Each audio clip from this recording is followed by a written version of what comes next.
며칠 전에 약간 황당한 뉴스를 보게 되었습니다.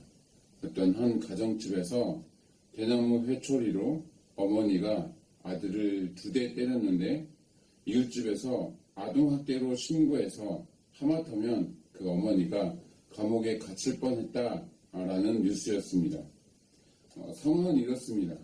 12살 된 자녀가 온라인 수업 중에 공부는 하지 않고 딴짓을 해서 꾸중을 하니까 그 아이가 어머니에게 대든 것이죠. 그래서 집에서 정한 규칙에 따라 손과 발에 각각 한 대씩 맞은 것인데 이웃집에서 무슨 생각으로 그랬는지 그것에 대해 경찰을 부른 것입니다. 다행히 상황에 대한 그 소명이 잘 진행되어서 결국 무혐의 처분을 받긴 했지만 우리나라가 얼마나 힘들어져 가고 있는지를 느낄 수 있었던 그런 뉴스였습니다. 아마도 최근에 부모가 자녀를 폭행하고 또 사망하는 일이 종종 발생하다 보니 혹시나 하는 마음으로 신고를 한 것이었겠죠.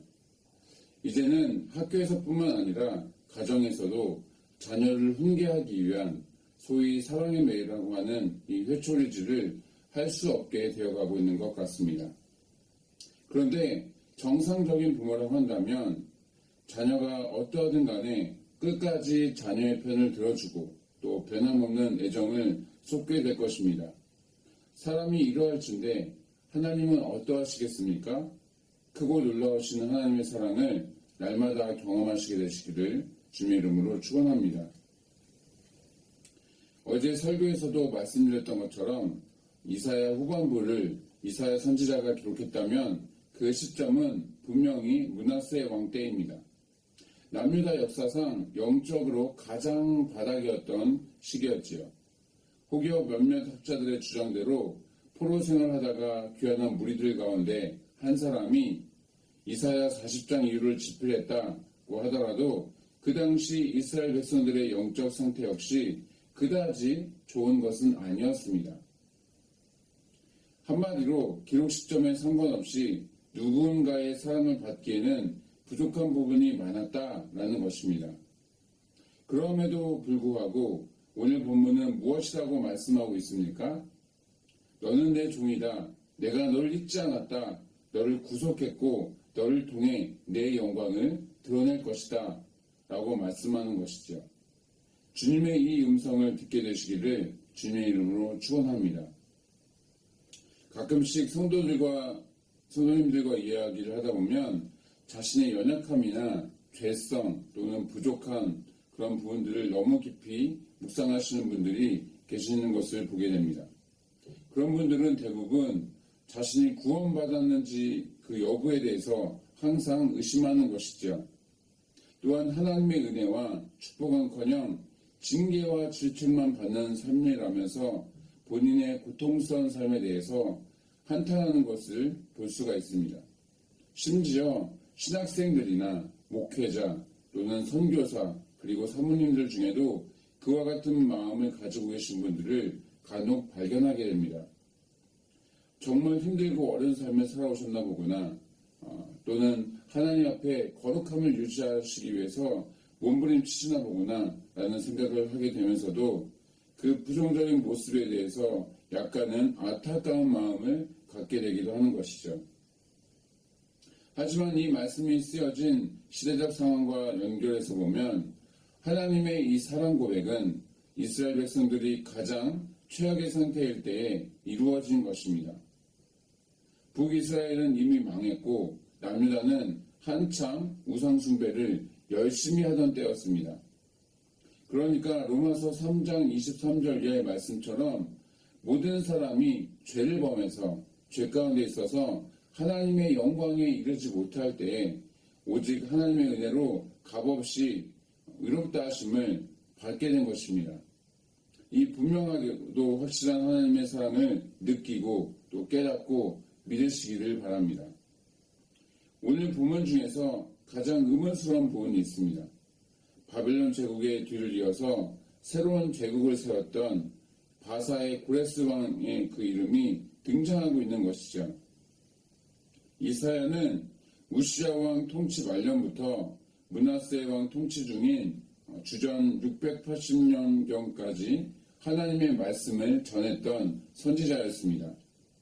유대 전승에 따르면 므낫세 왕의 극심한 우상 숭배에 반대하다가 톱질로 인해서 죽임을 당했다, 순교를 당했다라고 전해져 오고 있죠. 그런데 여호와께서 기름 부으신 고레스 왕에서 이 고레스 왕은 주전 539년경의 인물입니다. 그러니까 이사야가 순교한 지 140년 정도 이후에 그 인물을 지금 이사야서에서 언급하고 있는 것입니다. 그와 그의 제국이 열국을 정복하고 또 다스릴 것에 대해서 말씀하고 있는 것이죠.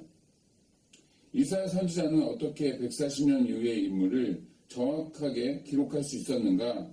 몇몇 학자들은 후대의 어떤 인물이 이 말씀을 이사야서에 삽입한 것이다 라고 그렇게 주장하기도 합니다. 하지만 그러한 주장들은 성경의 권위를 인정하지 않는 것일 뿐만 아니라 하나님의 전지전능하심, 또한 하나님의 작정, 예정 등도 전혀 믿지 않는 그런 불신앙의 모습이라고 할 수 있습니다. 일찍이 이스라엘이 남북으로 분열될 때 북이스라엘의 초대왕이었던 여로보암이 베델과 단에 금송아지 우상을 세웠습니다.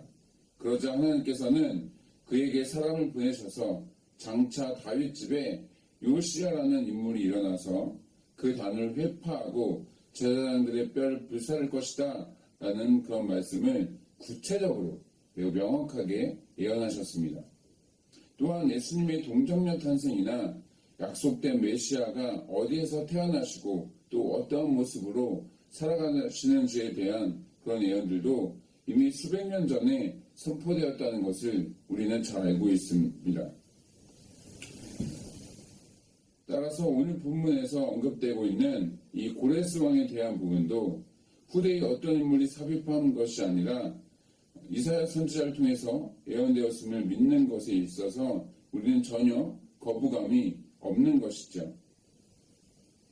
하나님의 분명한 예언, 그것이 실제 역사 속에서 한치 오차조차 없이 성취되는 그런 모습을 볼 때 여러분들 안에는 어떠한 마음이 생겨나십니까? 세상의 모든 역사와 흐름이 하나님의 주권 아래 있다라는 것을 깨닫게 됩니다.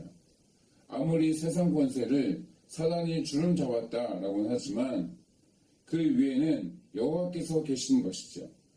비록 어느 한 시점을 볼 때에는 세상의 군왕들이나 강력한 통치자가 혹은 몇몇 소수의 재력가들과 엘리트들이 역사를 주도해가는 것처럼 느껴지기도 합니다만 하나님의 뜻만이 영원히 이루어지게 될 것입니다.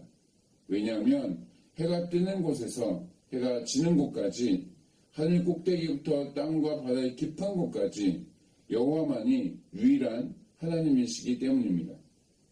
그 하나님을 온전히 믿음으로 승리의 삶을 살아가시기를 주님의 이름으로 축원합니다. 말씀을 마치겠습니다. 본문 마지막 절에 보시면 빛과 어둠도 창조하시고 평안과 환난도 창조했다라고 말씀하십니다. 이것은 무슨 뜻인가? 그 어떤 상황에도 하나님만을 믿고 의지하면 빛 가운데 행하며 또 평안함에 머물게 될 것이라는 의미입니다. 결국 자신의 영적 또 정서적 상태에 따라 하나님을 의지하며 살고 있는지 아니면 내 뜻대로 살고 있는지 그것을 진단할 수 있는 것이죠. 사랑하는 성도 여러분, 이 환난과 고통의 시기에 여러분들은 어떠한 모습과 또 삶의 태도로 살아가고 계십니까? 설령 코로나 사태나 또 여러 다양한 상황으로 약간 무너지는 것처럼 생각되어져도 낙심하거나 자책하지 마시길 바랍니다. 주님은 여전히 우리를 사랑하시고 또 구속하시고 또 우리를 통해 영광을 드러내겠다 그렇게 말씀하고 계시기 때문입니다. 바라기는 오늘 하루도 하나님의 그 크고 놀라우신 사랑에 잠기셔서 빛과 평안함 가운데 거하시는 저와 여러분이 되시기를 주님의 이름으로 축복합니다.